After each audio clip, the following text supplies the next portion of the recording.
Yes, once again, this is Dan Kim. I am Daniel Kimuyu from Kenya. Good morning, good afternoon, and good evening from wherever you are watching from. I'm grateful and thank you. From my reflections today, I want to discuss on a topic of decoding your mind. I tend to believe that the way God designed human being, there is much than what we have been able to explore. Remember, our mind has more capability, more than the computers that we have, but we have limited ourselves by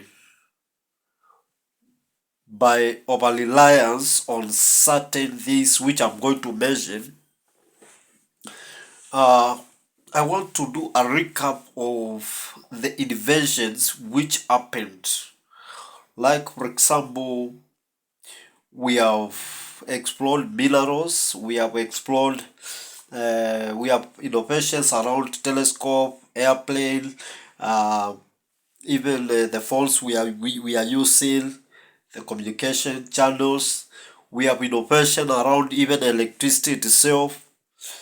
These things you cannot imagine the way we have been born today if we could innovate such new things. Why is it that it is like the innovation has come to a standstill for the last like 2 centuries? And the guys who were innovating these things, they were not learned, they were not exposed much into education system like we are today. But I see they relied upon their mind and the imaginative pose, the imagination part of their mind. They utilized it so much because it is only through imagination that you imagine things that are not there. Uh, when I said there are things that I want to mention, uh, which have served as limits, I will start with our education system. Our education system has dwarfed our thinking in a way because it is designed in most cases to disapprove our ability instead of empowering us to find our ability. You find we start competing who is wiser than the other in terms of the class that is academic performance, and then we start categorizing, and then we have people who develop the inferiority mentality because it is academically we have already proved to them they are not capable. We categorize them like in a class they are the last. This is it doesn't deserve anybody any good thing to categorize him as such. It is one of the things that has curtailed us, our imagination. It has curtailed our positive power and our imagination and our exploration power of the mind. The other thing is religion. When we came to religion, we forgot why God created us, because God had a purpose. It is like when you develop something, you have a purpose for that thing to serve you.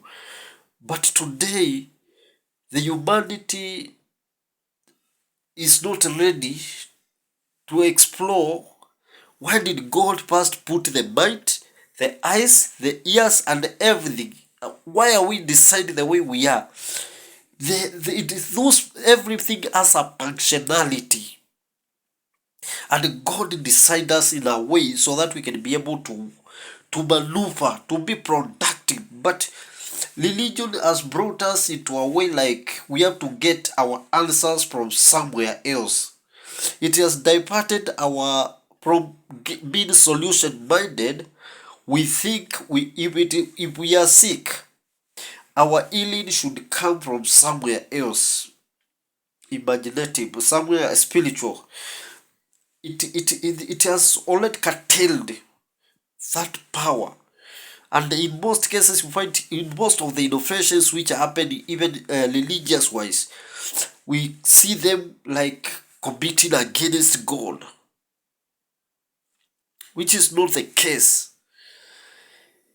It's like today's church would it not have been for the people who were there before, the physics, the people who studied physics without religion.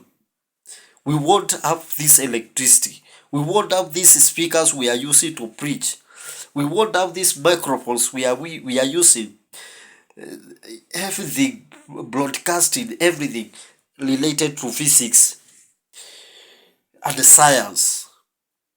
And this thing, science is very godly. Physics, which is part of science, it's very godly. Mathematics. These are things which God relied. He himself relied when he was doing the creation work by saying, "Let there be light." These are electrons. These are electrons. The light is a sort of electrons. So physics was there. It was originally there.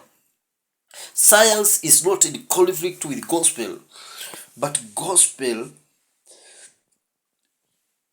it encompasses the power of all this, but the religion is curtailing our ability to explore these areas because it kind of demonizes and neutralizes our ability to think, our ability. We think like for someone to do good, it is centered on church, it is centered on religion. We forget the aspect of God and the humanity. Those two identities.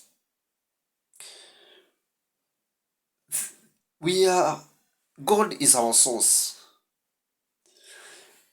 And being our source, he could not create us with inadequacy or inability to be productive as per his expectations.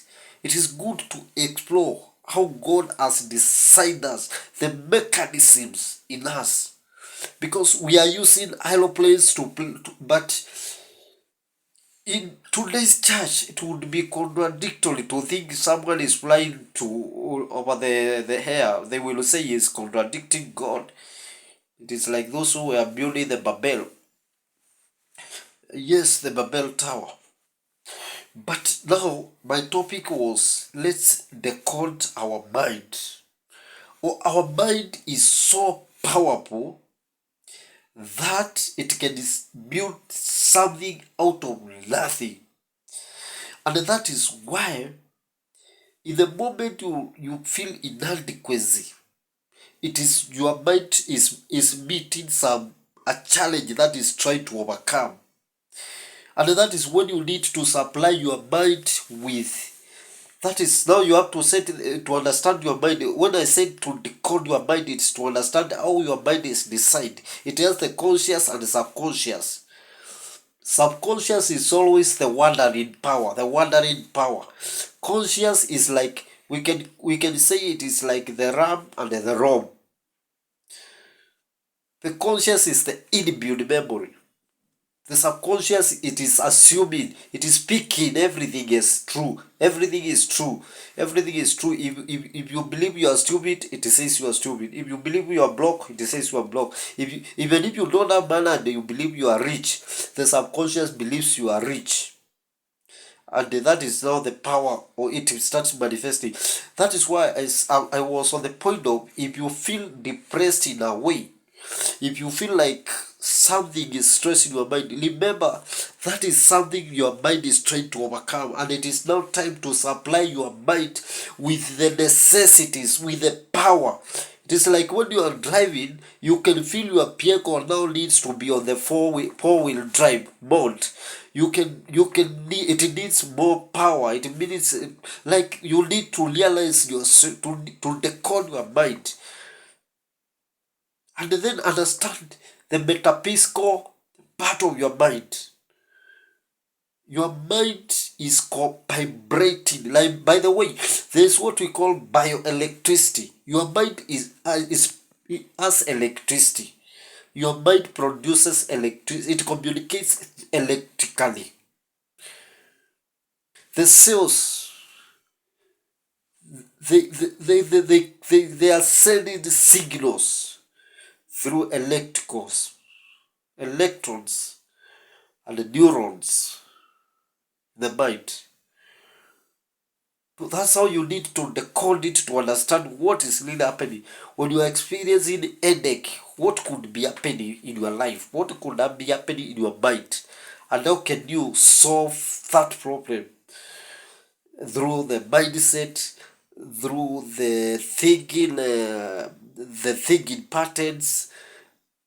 Those are the things we need to explore and understand ourselves, because every life issue has a solution. And if we go to the Bible, it says God will never allow you to be tempted beyond your ability. There is no challenge that is coming on your way that God hasn't provided way out. That is something you need to understand. There is a way out. Any problem that you are facing today, any challenge you are facing today, God has already provided a way out. But it is upon you to fine tune by understanding how your mind is made. That is why in most cases you find someone crying, but you can see the solution. And then you tell him something, he changes, he stops crying. Because it was an issue, it was a mental issue which was causing this person to cry. It was hopelessness, disparado, that is disparate. But it's good to understand that you need to be in control of your mind, and then know that if you supply your mind with the necessities, it will work out the solutions. And the necessities of the mind is about the setting and the adjustments in terms of perceptions, imaginations. Just work around your mind, click your mind, and see why am I getting stressed now? Regardless of whatever is happening around me, regardless of the situations I'm going through, regardless of whatever challenge, I need to be still, because physics, one of the physicists, is said the universe bows to the one whose mind is still. I want to show you the connection between the science and the Bible, or the religion.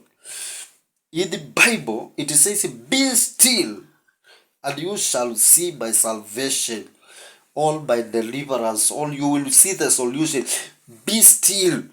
And what is to be still? First is to control, to standardize your mind, because that is where the problem is.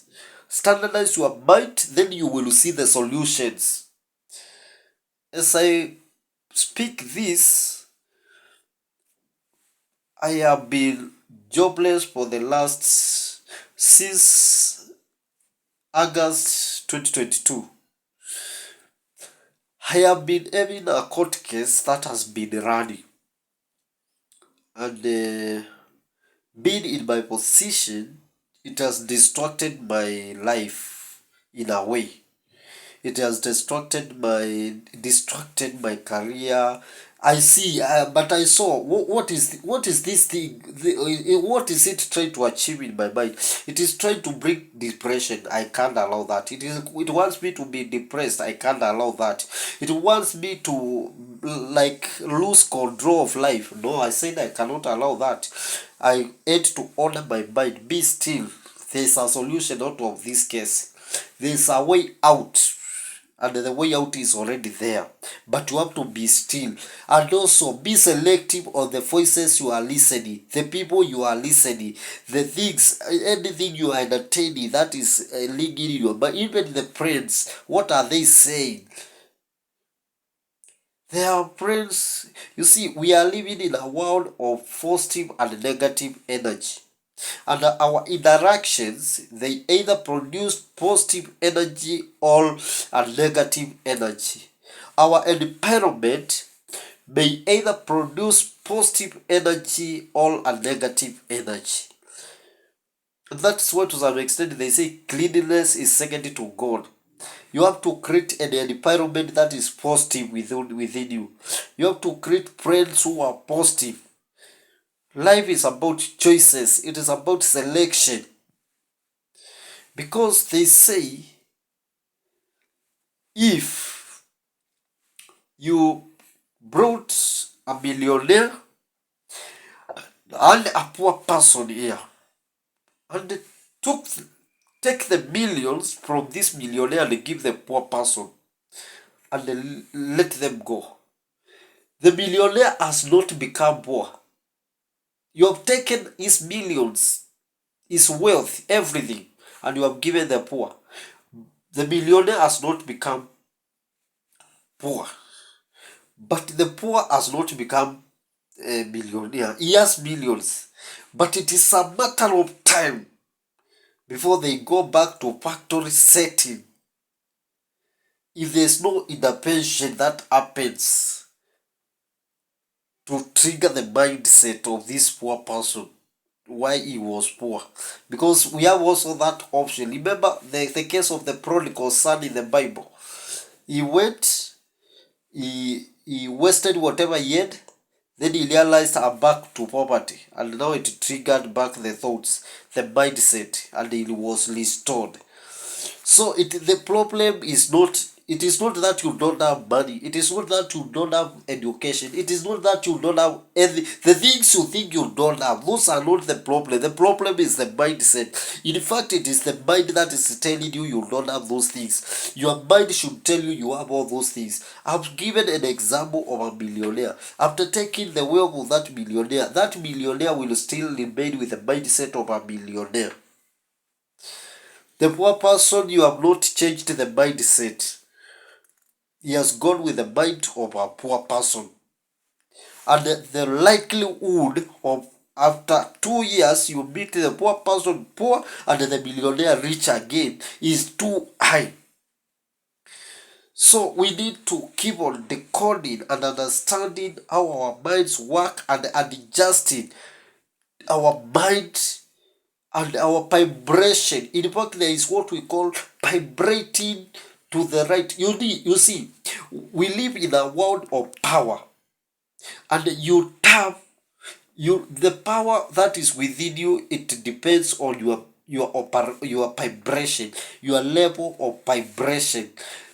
How are you vibrating in your mind? And this vibration is built through our belief system, our understanding, our knowledge. What books are we reading? What are we feeding our mind? It is like we are increasing the vibration and we are tapping to a higher power. What awareness, self-awareness. How do you understand yourself? That is the power you are tapping. The more you raise the vibrations, the higher you are tapping. And that is why there are people you cannot bring them down. There are people you cannot like intimidate them. They cannot bow before you. Even if you are the president of the country, they will tell you the truth. Those people are tapping the higher power, their connection. But that is a topic for another day, because it is also connected to other things which I will come to discuss how religion has let us, like the way Bible says, we have given the food which belongs to the children, we have given it to the dogs. We have allowed witches, we have allowed like Illuminati, we have allowed devil worshippers to exercise the power which is meant for us as believers. But that is a topic for another day. For today, let's work on our mindset and let's understand how God has created us, and then we will operate at the ultimate optimum capacity, and we will manifest the best. God bless you. I salute you. Thank you.